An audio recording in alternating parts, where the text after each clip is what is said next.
if this squad doesn't make the postseason? Oh, it's going to be a hit. Make no mistake about it. It matters. And here is the reason why. You go to 8 straight NBA finals in an Eastern Conference that has been notoriously weaker up until this year. In the first year you go out to the West, you lose. You don't even make the playoffs. You go from going to 8 straight NBA finals to not making the playoffs the second you go into a tougher conference. I don't see how you get around that if you're LeBron James. When he signed with the Lakers, he'd have put that out there. I swear we're going to be in the playoffs next year. We would be like, what?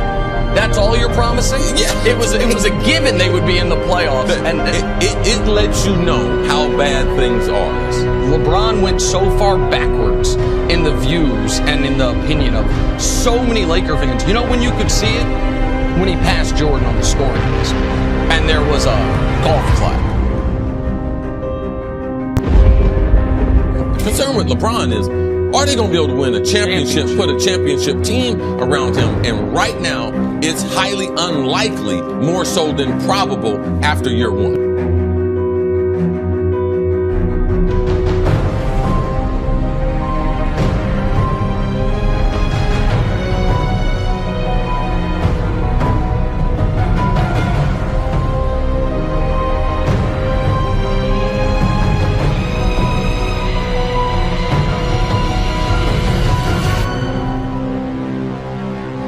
To quit disrespecting this man's greatness.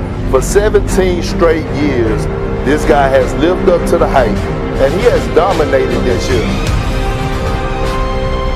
Imagine if he case every time he steps on the floor. Skip, he gives you a virtuoso.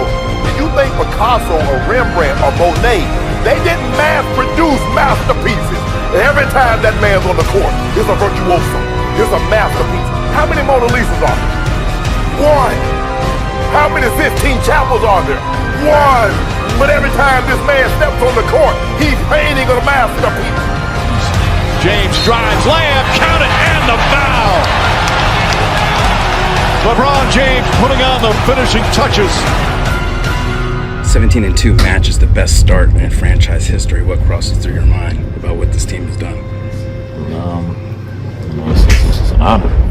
When you just look at the teams and the players that's come through this franchise, it's just pretty cool that when you're able to put yourself in the category of some of the greats.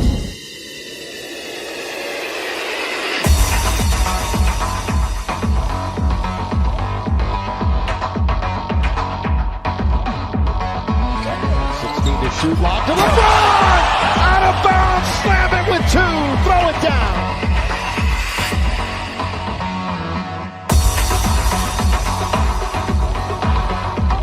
Caldwell goes to the wing here. James! Oh! Punch it home, LeBron! And how about James? Oh! Long-range missile for LeBron James.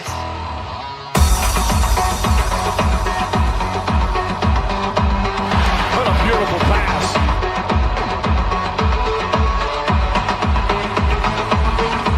So someone in the hallway was just saying that this is your sit down, this is your first interview since you joined the Lakers. And I have to be honest, it caught my ear. Lakers forward LeBron James still sounds. What do you think when you hear that? No, it still sounds kind of weird, but it's definitely it feels good. It feels good, and I'm looking forward to it. How hard was your decision to leave? Because we're sitting here in this school that I know you're opening this in Akron, Ohio. It means so much to you.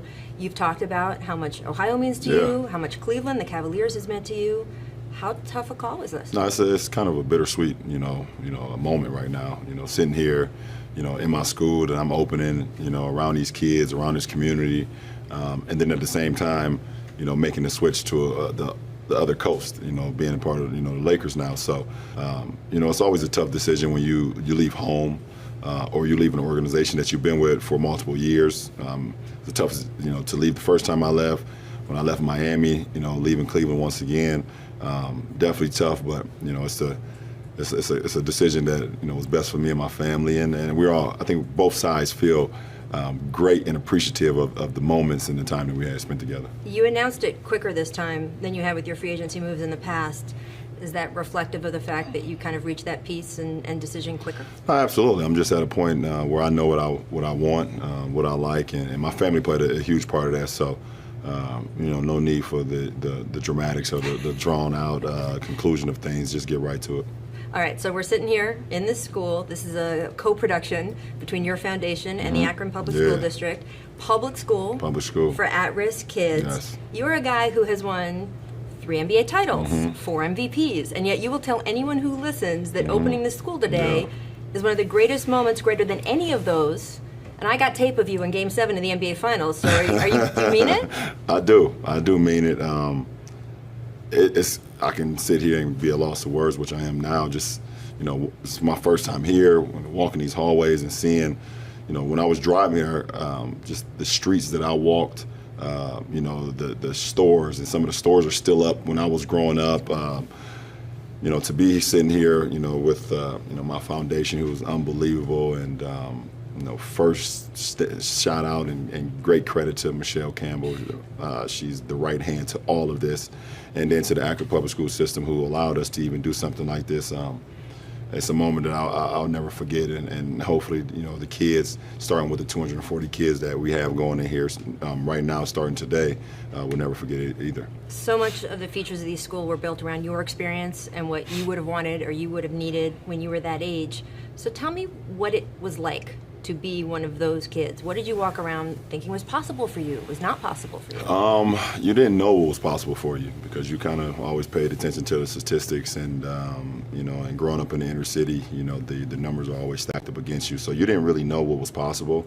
I think what happened for me is that I got some mentors and little league coaches and some teachers that I kind of started to believe in, and they started to make my dreams feel like they could actually become a reality. So, like I said, we're starting with 240 kids, 120 in third grade, 120 in fourth grade, and I believe that's where it kind of all started. And that's where it started for me.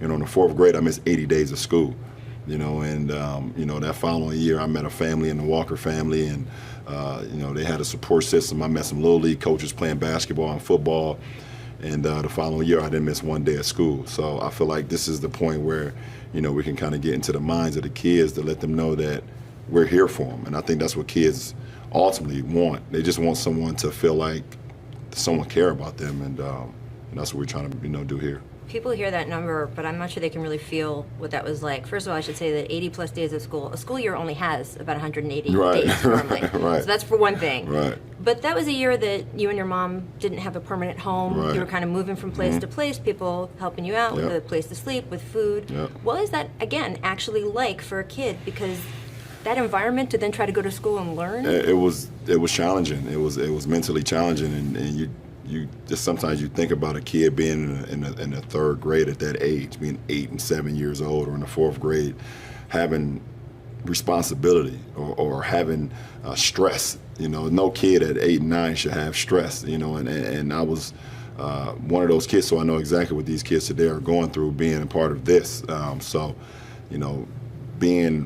was going to a school on the other side of town, but I was living with a family on the complete opposite side of town. So there was no way that I could even get to the school to even participate. We didn't have a car. The city bus didn't come to where I was living. But anytime I would show up to school, it's weird. The teachers would always tell my mom that when he shows up, he's one of the best students that we have. We just hope that he can show up more. Right. And we just couldn't do it at that point in time. And so I know exactly what a lot of these kids are going through. You've said that line of, hey, I could have been a statistic. Absolutely. And you weren't, because as you said, you're good at basketball, and people who were around basketball took an interest in you and supported you. What do you think would have happened to you if you had been a few inches shorter or not genetic, You know what the thing is, a lot of people, kind of hear the story of, where you were good at basketball, so a lot of people helped you. I didn't start playing basketball actually until the 5th grade.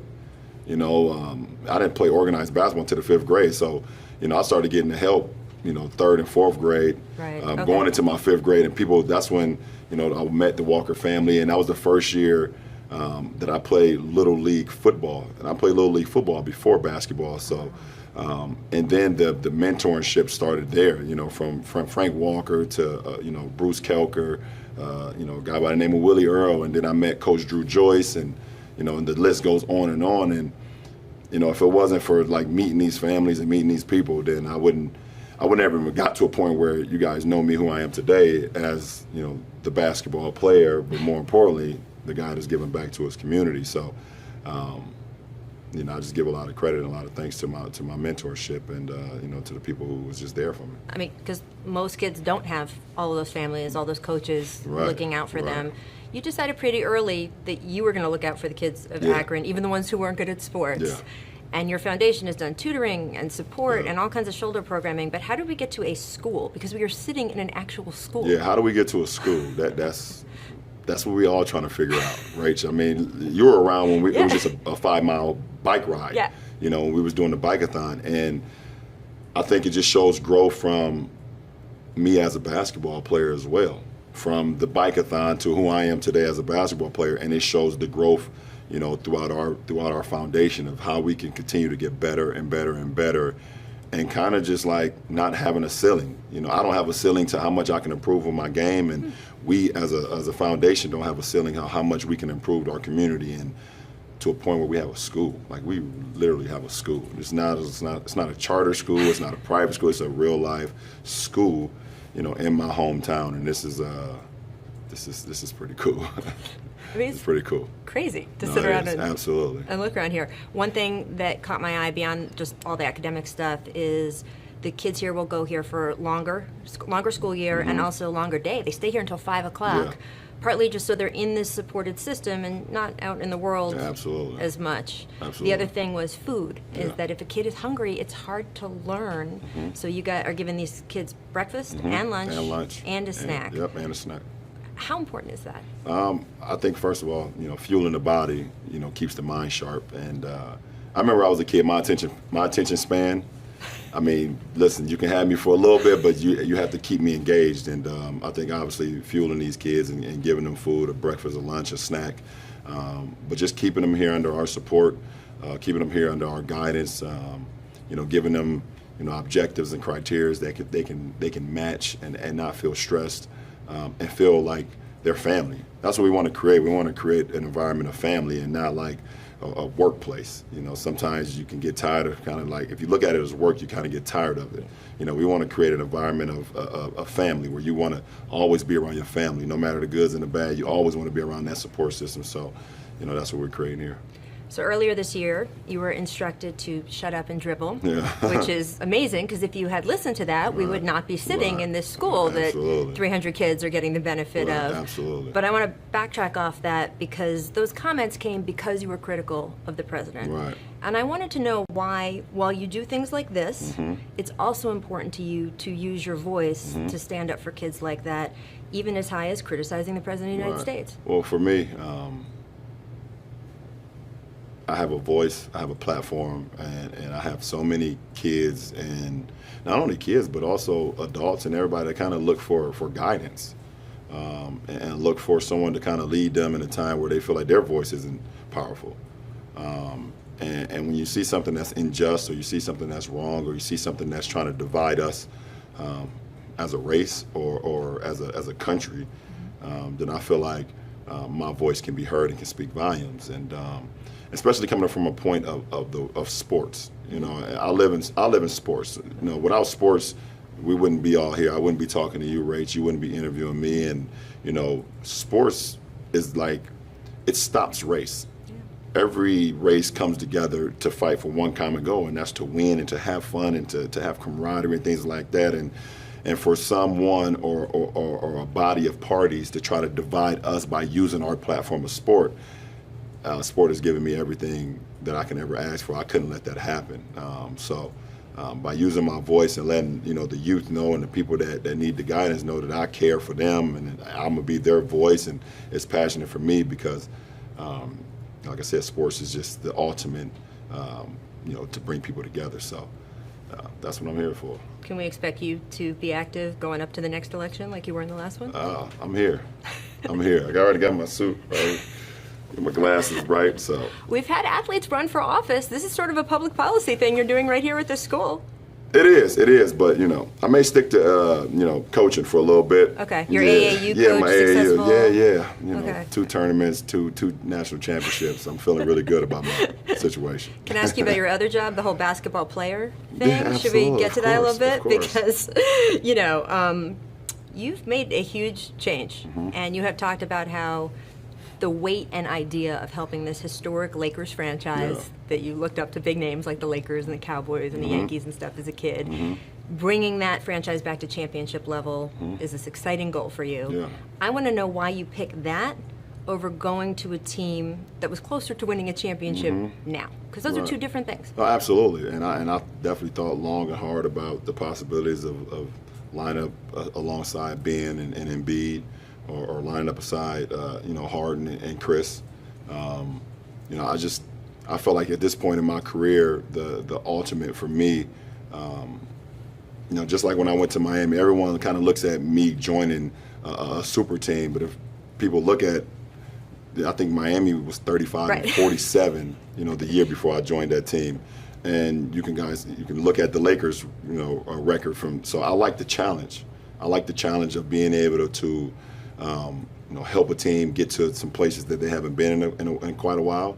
And obviously the Lakers haven't made the playoffs in a few years, but the Lakers organization and the historical franchise matches up there with all the greats. You can look at, the Cowboys, and you can look at the Patriots. You can look at Manchester United, Boston Celtics. These are like historical franchises, and for me to be a part of that, it just, I think it's a great moment for not only me but for my family and for the history of basketball in general.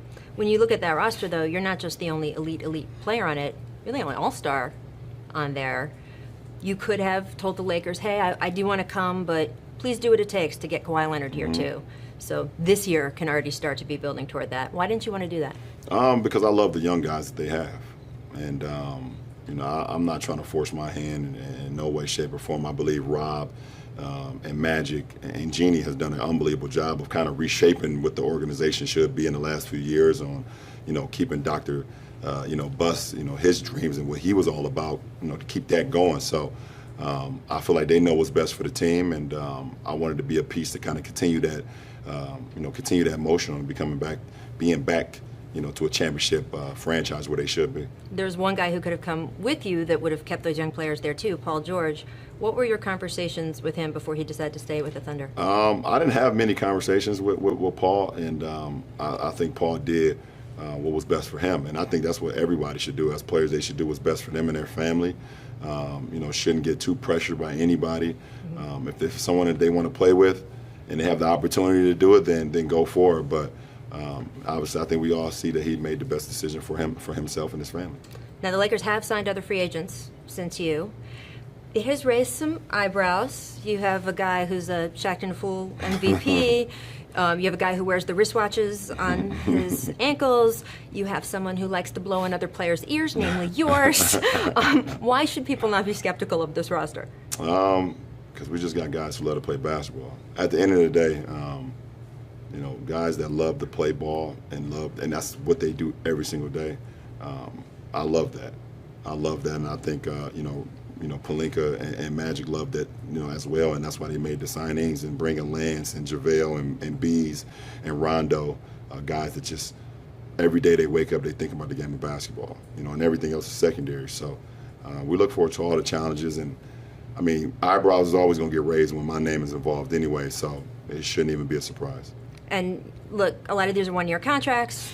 The Lakers have talked about wanting that flexibility still for next summer. A lot of big free agents could be available then. You're turning 34 this season, though. How do you feel about the idea that what could be one of the last years of your prime is going to be more of a building year? I don't even look at it like that, because I don't feel like this is one of the last years of my prime. I think that's another statistic number, and I've always been a part of beating the odds in life. So. Being around my kids it gives me even more and more time in my youth. So, I don't feel like this is even a rebuilding, year for us. We have an opportunity to do something that a lot of people don't think we can do, and we love the notion of it. It's another rebuilding year, and we don't have enough. So, that will motivate the guys that we have anyways. I mean, look, the reason why people are saying, I don't know where the Lakers are going to end up is because the Western Conference is really tough. Absolutely. It's one of the deepest it's been in a while. You haven't played in the West before. Have you really thought through, okay, I'm going to be on my 4-hour flight of the week, stuff you didn't do back in the East, and what if it's February and we don't have a winning record? Have you thought through if things are grim before they get great? Absolutely. I mean, that's all part of the mindset. I mean, there's going to be times of us being a young group, meaning playing together, that we're going to have times where it doesn't look like what we would think. There's going to be times where guys are going to question what's going on, and that's just human nature. I understand that, but I've always been a part of it. I know a lot about the ups and downs of a season, and one thing we can't do is lose focus on what the main goal is, and the main goal is to continue to, be as great as we can be every day, build championship habits, and not even saying that we're a championship team now, but building championship habits to when we get to that point, we can fall back on something. So we have a great young core, we have a great veterans, we have a great system, and a great organization, more importantly. So it should be fun. And you've made a long-term commitment to these guys, 4-year contract. How confident are you that sometime in these 4 years you will be in the finals again? You could win another championship. That's the goal. That's not my question. I mean, listen, I plan and I train and I set my mind every single day to play for championships. And Magic and Jeannie and Rob, and they believe the same thing, and that's what their goal is too. So when you're around people who have the same goal in mind, then you can live with the results. All right, so that's your professional legacy. Your personal legacy is, of course, another story. That's family. That's things like this school. Mm-hmm. As you mentioned, your AAU coaching career. We've been seeing you around and with your son. Yeah. What has it been like for you to be watching him growing into this basketball player and dealing with the pressure of being your kid? Yeah, I mean, it's been challenging for all of us, but it's been fun. I love it, because he get an opportunity to feel some of the things that I had to go through. Yeah, but he's called LeBron James Jr. Yeah, but the thing is, our kids are so awesome that they don't even get caught up into it. No one calls him LeBron around our house. No one calls him Junior around the house. We call him Bronny. All his, every day he wakes up saying, I got to make sure I look out for my little brother, my little sister, and be a great young man. Make my mom and dad proud, and everything else kind of takes care of itself. So, it's always pretty awesome to kind of just see him grow and grow every day, and then play the game that he likes to play, not what I want him to do. He loves to play the game of basketball and have fun with his teammates, and he plays it the right way, and that makes me happy. And of course, it's your kids that you influence, but it's all the kids here in this school, and really a lot of kids across Akron. When it is all said and done, what is that going to mean to you? Well, I mean, we get the statistics, and we get the names, and years from now, we see a lot of these kids go off and go off to college and start their own companies or give back to the community and things of that nature. It will make us all proud, and because that's what we're here for. We're a huge support group for these kids, and we just want everything for them, everything and more. So it's going to mean a lot to me. Well, people keep track of your championships, so you might as well keep track of that number too. Absolutely, absolutely.